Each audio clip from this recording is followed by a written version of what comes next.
All right, guys, it's time for training. I am super excited to hear what Jarian actually has to say. I'm not going to talk anymore. I'm going to shut up and I'm going to turn it over to you guys. I appreciate that, Teresa. So when we saw that we were listed as training. As everybody knows, running an insulation company, this is our busy time of year. Nobody calls for insulation until it gets cold and they need it, right? And they want it yesterday, that kind of thing. So I'm going to tell you what. Normally we have great trainings, we have awesome slides. Not doing any of that, right? So I am going to share something with you. I got this text today at 5:25. So let me tell you guys just how significant what you do is here in PHP. Okay. Now, and I come into up front to our other little training room up front because I wanted to stand up for this today, and I didn't want to be standing up and it'd be weird right in front of Ashley and Joe and Tammy and Emily. Anyway, so I'm in a different room, but I did want to share this because of what we do is so significant, and you don't know how you're going to affect somebody's life by what you do as a flipping insurance agent when you do it correctly. And so get this. So it was 2.5 years ago, roughly. There was somebody that had got started with PHP because, they were convinced it was the right thing to do. And then they got involved and they realized that it definitely was not what they wanted to do. Before they got licensed, they were pimped a $50 a month target premium policy, and they were a 34-year-old adult making $250,000 in income. That just makes no sense. Okay. And so somehow or another, I was asked to review this, policy, and it comes to me, and this person had long since quit PHP. But because it was PHP, she ended up calling in, and somehow it got routed to me. Don't know, blessing, whatever it is. So I ended up helping her out, and we ended up just doing a 1035 exchange, and I split the original person on the policy, no problem. We did a 1035 exchange, and we did a correct policy for her. Now, because we did that, she has since referred 7 or 8 people more to me.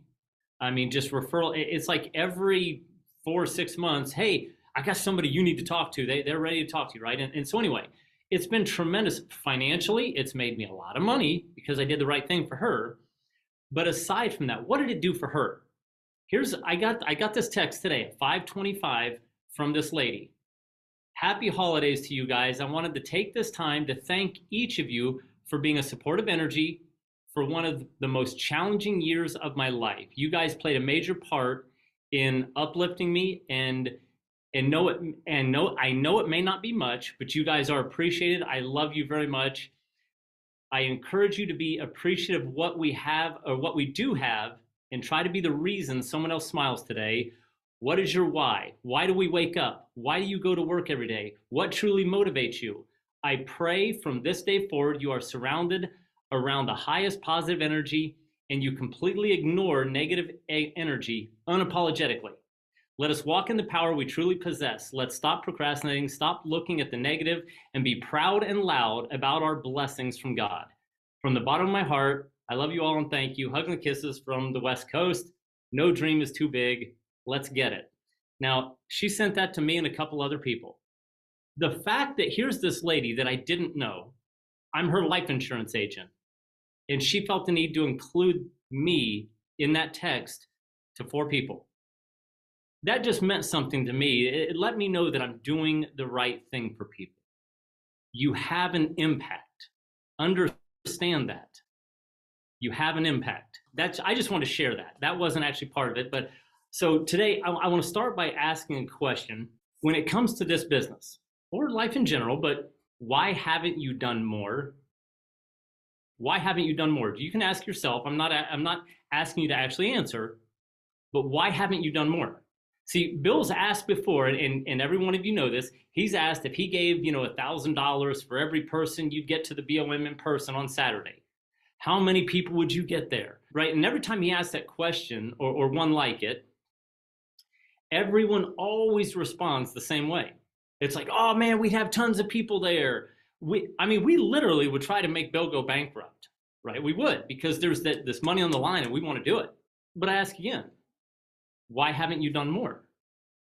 Right? You know the money Bill makes, you know the money that the Sapalas make, the Harts make, you know that there's money in financial services. Why haven't you done more? So we're going to dig a little bit tonight, and I'm going to tell you it tonight is I don't have fancy slides. As a matter of fact, I don't have any slides. You're stuck looking at me for the duration, okay? But what I'm going to talk about tonight, I'm going to dig into this a little bit from my perspective and opinion only.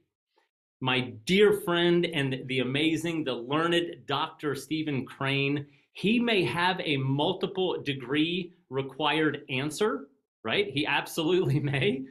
But tonight, you're stuck with just getting my opinion, right? Because I have the floor, you're stuck with hearing my humble opinion. So there you go. So why don't we do more, right? When we look at ourselves, a lot of times we often see that when we look at ourselves, I don't mean like look at yourself in the mirror like when you're getting ready, right? But when we really look at our lives and what we do, we see, man, we just can't catch a break, right? Or we just can't seem to get ahead in life, or things just don't ever pan out the way we want, right? We see that all the time in our own lives. But let me tell you, when we are viewed from a leader's perspective, it looks a lot different much of the time. I can tell you that from Bill's perspective, that he sees me not doing what it takes to get the job done. When there are things that something doesn't work right or doesn't pan out, or a lot of times that, man, just can't catch a break, what I see is life isn't being fair to me, right? I just can't catch a break. I'm working my butt off, but I can't catch a break. What Bill sees is me not doing enough to get the frickin' job done. His perspective is different than mine. And I think a lot of it has to do with our own sense of self-worth. And for a lot of us, it's a feeling of a lack of self-worth actually, or an insignificance. But a lot of times we as humans, we feel insignificant in life. I don't have umpteen degree. I don't have more degrees than a thermometer like, Stephen does, right? So who am I to try to affect change in a positive way to other people compared to Dr. Stephen Crane? I mean, this dude is like, you guys have no idea. I have so much respect for this young man. I really do. I look up to Stephen. It's so easy as humans for us to look at that as, okay, thinking we're not significant. But let's dig in for a minute. I want to take, and I just want to take a minute and consider something small, and a very small and simple thing, and it's the number one. Okay, just the number one. And I talked about this probably about 3 years ago. Not the same, but I kind of shared this thought I had about this once, and I'm going to dig into it a little deeper tonight. But the number one, I've thought about it a lot lately, and it's really small. And a lot of times it seems very insignificant. Like, right, when you've got $42 in your pocket or in your bank account, right? You check your Chase app and there's 42 bucks in there, and your $800 a month rent is due on Monday. Right? What good is $1? Right? What good is that $1 going to do you when you've only got 42 in the bank? When you say you're hanging out with a bunch of your friends, 6 or 7 or 8 of your friends, and you decide you want to all go out to go bowling or something like that, or you want to go somewhere that's say it's a half hour away, and you've got one of those little shoebox cars, right? The little Dodge Neon like Ashley used to drive years ago or something, right? If there's 6 or 7 of you, that one car is not going to get the job done, right? What if you have a family member? What if you got a brother or sister that's got 4 kids and they lose their job and they don't have a place to stay, and they're homeless, right? And there's 5 or 6, your sister or your brother-in-law, right? And there are 4 kids, so there's 6 of them, and you've got an apartment with 1 bedroom, just 1 bedroom, that's it, right? That would be really difficult to make that work. See, sometimes it seems so small, and a lot of times it seems like it's too small to do much. But I want to get some perspective, just like seeing things from a different perspective, right? When we look at ourselves compared to when a leader looks at us. Let's get some perspective. So one, it's a small word, right? And it holds such significant meaning. I'm telling you guys, it's a number. It cannot be divided. It is the beginning. It stands alone, right? Like the song says, one is the loneliest number. For all of you older people in the room that may have heard that song, right? But that is, in fact, it's true. Okay, it's the beginning. It stands alone. It cannot be divided. It's a word, the word one. It's a word that calls people to unify. It's used in locker rooms, boardrooms, churches, charities. Its significance goes well beyond just those three little letters, O-N-E. But it goes so far beyond that. The number one has a huge significance in the Bible.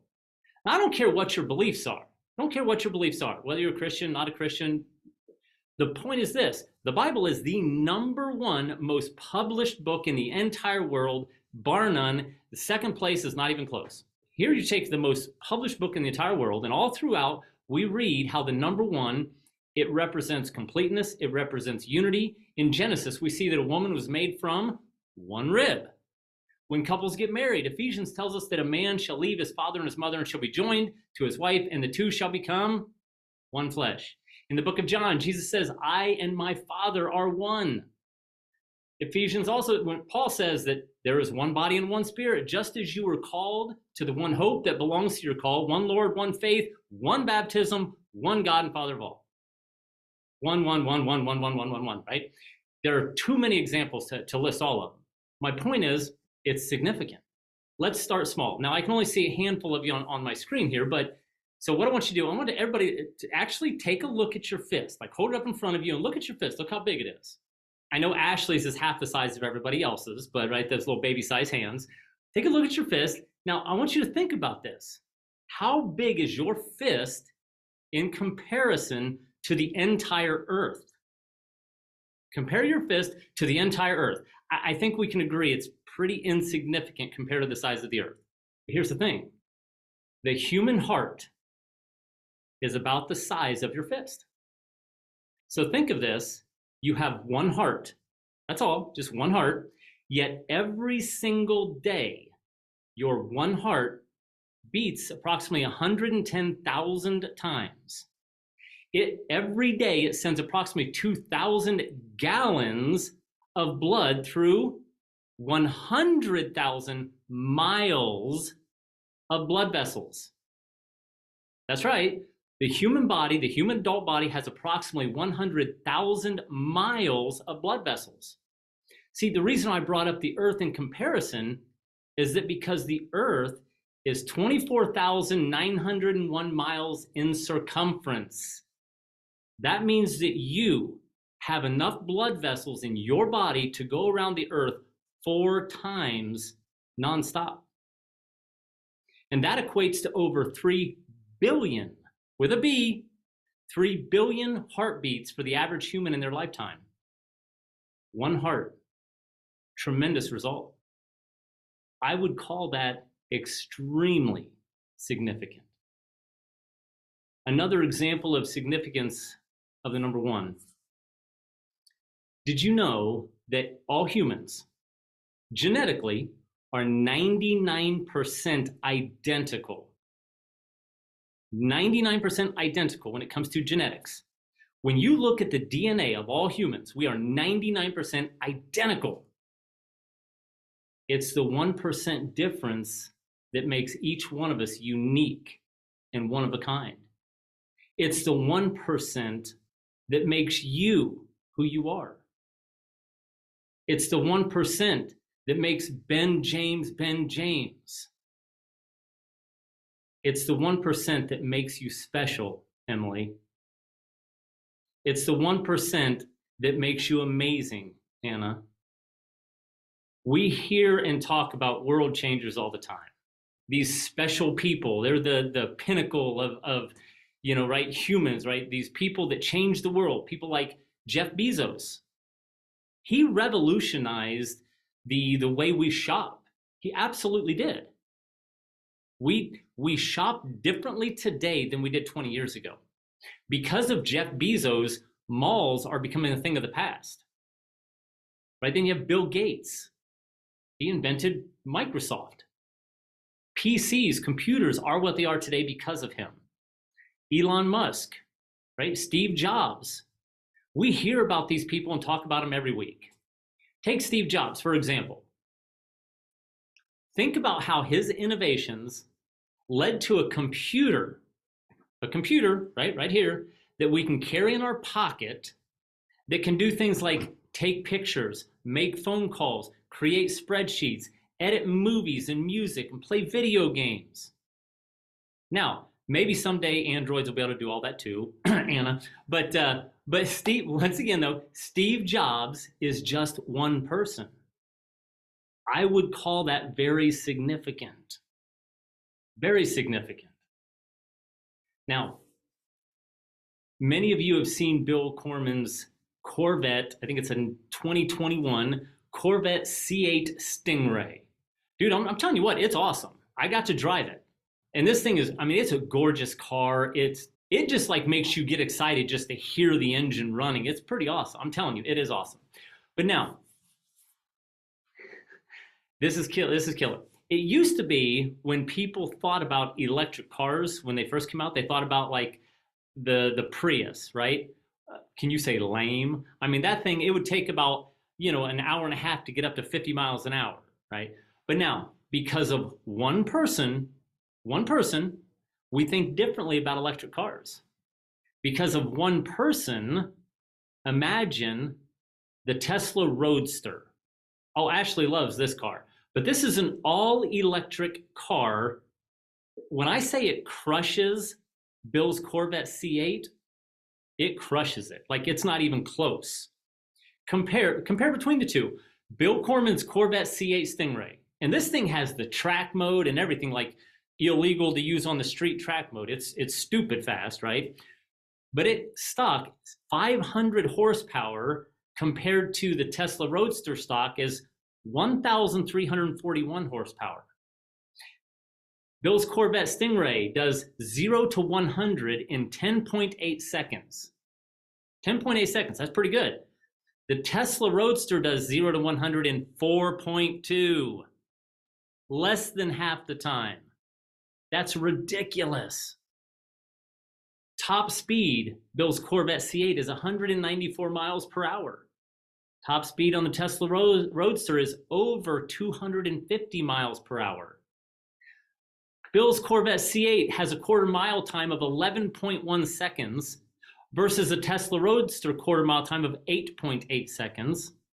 Bill Corman's has a range of 370 miles on a tank of gas versus the Tesla Roadster 620 miles on a single charge. All of that with no gas and no emissions from the mind of one person, Elon Musk. He's the one that made it happen. See, and that's not even taking into account the fact that Elon Musk, the dude is like, he's something else. He's on a different level, no doubt about it, but he's still just a man. But he also founded the first private space company, SpaceX, to take government contracts from NASA. NASA spends, I want you guys to understand the volume of this. This is a lot of zeros. NASA spends approximately $1 billion with a B to launch a single non-reusable rocket. So when NASA sends up a rocket into space, what happens is that capsule at the very top, right, when it just breaks orbit, that capsule goes on into space. The rest of the fuselage of the rocket falls back to Earth, and they do it in such a way that they plan it, that it falls into the ocean so it can just lay there and rust away over the next hundreds of years. It's a disposable, $1 billion disposable.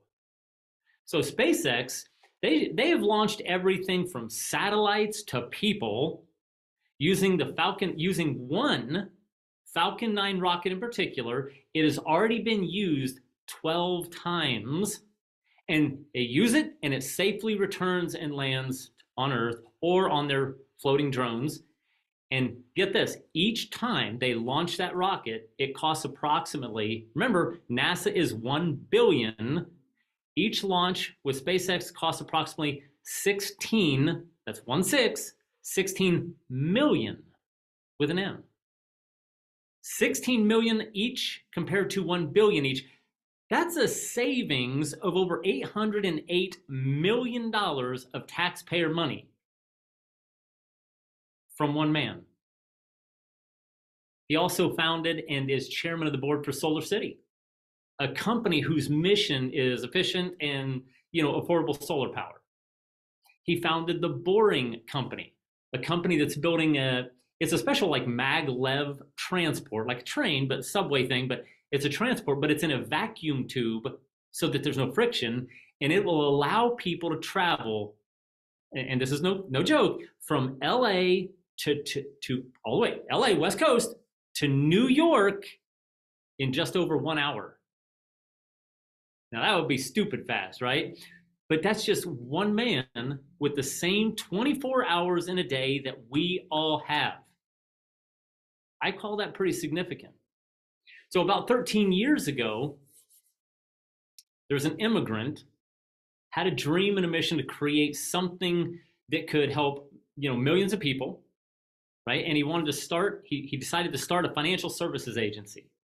To date, approximately 450,000 people have been protected in some manner, and approximately 27,000 agents have become licensed and are better able to support their own families, all because Patrick Bet-David had the guts and the vision to create PHP, a company that focuses on serving.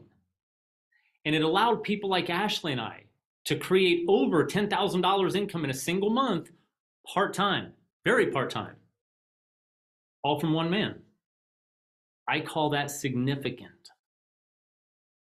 The fact that one man, Oscar Hernandez, he reached out on LinkedIn to a total stranger, and Bill Corman got started with PHP.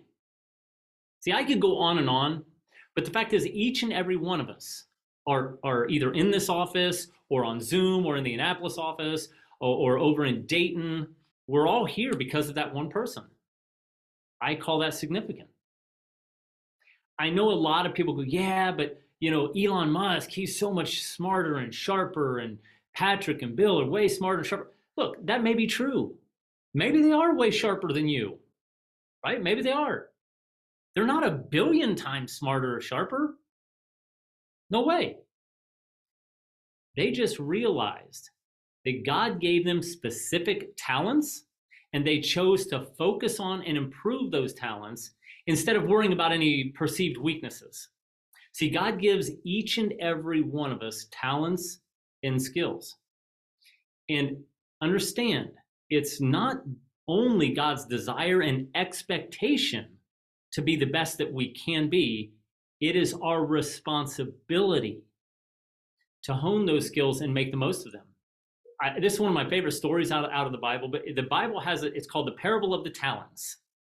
And it tells us that we're to take what we're given and multiply it, right? To put it simply. Do you really think it's talking about money only if you're familiar with the story? See, I don't believe so. I believe we're supposed to take what God gives us and multiply it. And we all are given talents. We're all given skills by God. We're all given things that God put in us that he wants us to grow and nurture. And I believe we should make it our life's goal to become the absolute best version of ourselves that we can be. The person that God wants us to be. So understand, whether you believe in God, whether you believe in something else, doesn't really matter. The fact of the matter is, every single person on this Zoom or in these offices have unique skills and talents that if you work on them, hone them, and improve them day after day, and strive to become the better person than you were yesterday, you are significant and you will do something amazing in life. So understand, we each have the same 24 hours in each day, the same 168 hours each week, the same 8,760 hours in each year. It's how we spend those hours that matter. Do you give those hours your all? Can you honestly sit back and say, you gave all of your hours your all? Elon Musk, the richest person in the world, he can buy anything. Understand, they said that when the market dropped, back in the July, August area, that he lost about $100 billion in net worth. He was still the richest man in the world, right? That's just stupid. That's a lot of money. He can buy anything in the world he wants except time. He can't buy more time. He has the same amount of time in each day that you have and that I have. So the question is, do you give those hours your all? Do you give those hours the respect that they deserve? See, if you don't, you have to wonder, do you really realize how precious your time is? If you will, close your eyes for a minute, and I want you to imagine you're out in outer space, right? And yes, imagine you're there, you can breathe. It's all right. Don't get all technical on me. But imagine you're out in outer space and you turn to your right and you look off to your right. It's outer space.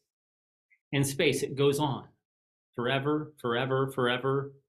What's at the end of forever? More forever, right? It just goes on forever. Look to your left. It goes on forever. Infinite. Galaxy upon galaxy upon galaxy upon universe. It just goes on in all directions forever. In every direction. And your 70, 80, 90 years is this super, super tiny sliver of time in the midst of the infinite cosmos.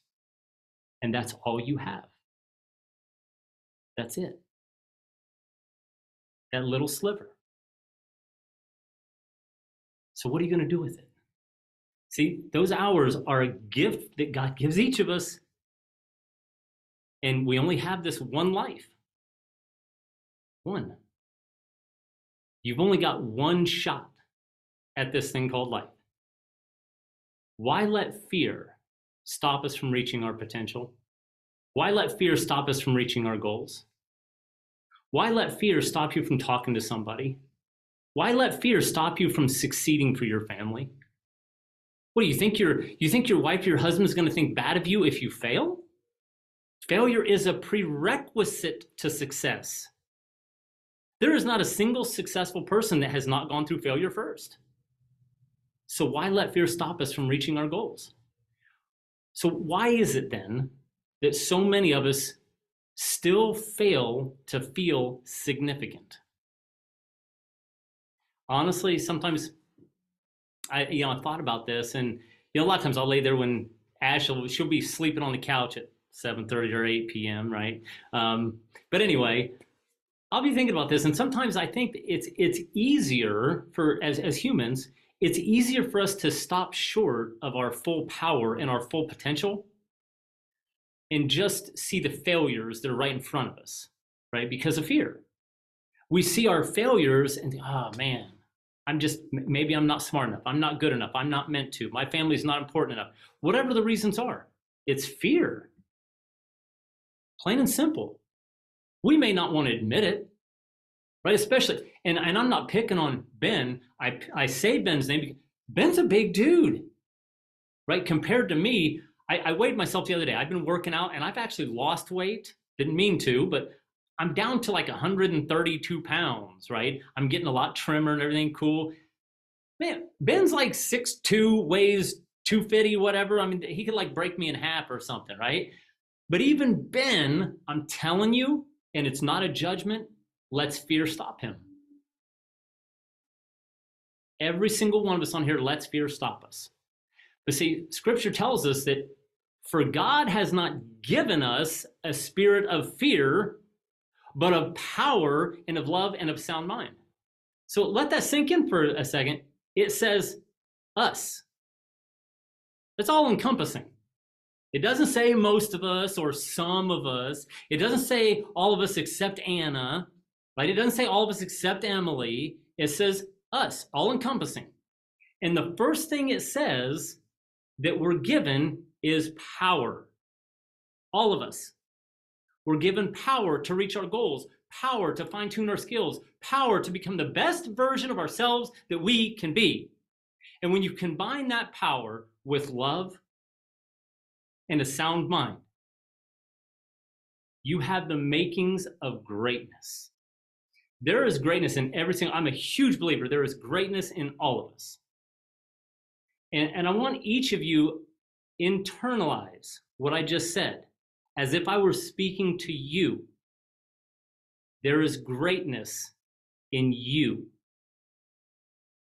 There is greatness in Madison. There is greatness in Kurt. There's greatness in Kim. There's greatness in Michael. There's greatness in Stephen, in Teresa, in Vic, in Ben, and Anna. There's greatness in Fico. There's greatness in Olivia. There's greatness in Sheena. There's greatness in Femi. There is greatness in every single one of you. Every single one of you. And I know there's greatness in my wife. There's greatness in my brother Joe. There's greatness in Tammy. I've got to know and love so many of you. You guys are greater than you can imagine. Now, for those of you that love sports, let me put it this way. In this game called life, right, we need to stop letting fear hold us back. I guarantee you, I don't care who the opponent looked like. When the coach smacked Ben upside the back of his helmet and told him to run through that line, I don't care if it's like the fear that Ben might have had because maybe that lineman's a little bigger, whatever, wouldn't have mattered. Wouldn't have mattered to Ben. I know that about Ben. So let me put it this way. In this game called life, we need to stop letting fear hold us back. Stop letting fear control us. Stop letting fear keep us on the sidelines. I'm telling you, it's time to get your butts off the bench. And I don't say just you, me too. We need to get our butts off the bench. Get in the game. Make your time count. Understand, you are going to leave a legacy. Whether you know it or not, whether you like it or not, you're going to leave a legacy no matter what you do. You'll either leave a legacy of anonymity where your grandchildren may not remember anything actually significant that you ever did. And your great-grandchildren won't ever know your name. That's a possibility. Is that the legacy you want to leave? Is that the legacy you want to leave? Or you can choose to leave a legacy of family pride and love and servanthood, where your family will be talking about what you did generations from now. Fico, can you imagine your great grandson sitting with his son on his lap, telling his son what his great great grandfather did for the family that'll last for generations? Fico can be that name that's talked about for generation after generation after generation. And I challenge you, how many of you, you don't have to answer, but how many people do you know that actually remembers the first name of their great great grandfather or their great great grandmother? Very few people. Very few. So do you want a legacy of anonymity or a legacy of family pride and love and servanthood? I know what I want. Get out there in this game called life. Do it. Man, I'm telling you what, the reason I wanted to stand up is because this part, I get so passionate about this sometimes that it gets me, I don't know, it just gets me fired up, because if you really dig down deep and understand that fear doesn't have to control you, God made you to be an amazing person. You understand that God created you on purpose. You weren't an accident. You were created on purpose and for a purpose. The two greatest moments in your life are the moment you're born and the moment you realize why. So I challenge you all, take all of your heart, all of your passion, all of your love, all of your desire, all of your dreams, all of your greatness, take every single bit of the best of who you are, and man, leave it out there. Leave it out there on the field, leave it out there on the field of battle of life. Get out there and give it everything you got. And make your life epic.